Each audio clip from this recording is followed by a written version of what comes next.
Magandang hapon. Ngayon ay Sunday. Welcome sa Lotto Result Today PH. Narito ang mga resulta para sa 5 p.m. draw, May 17, 2026.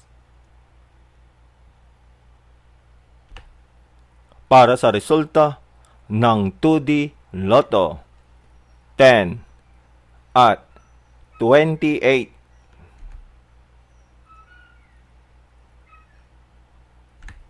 Heto naman ang resulta kaninang 2 p.m. draw.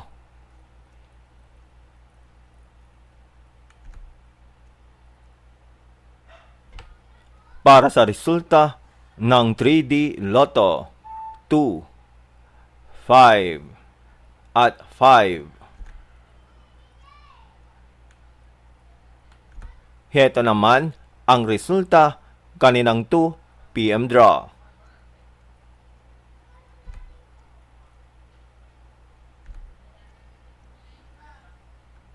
At yan ang mga resulta ngayong 5 p.m. draw. Para lagi kang updated sa mga Lotto draw result, mag-like and subscribe. Maraming salamat sa panonood.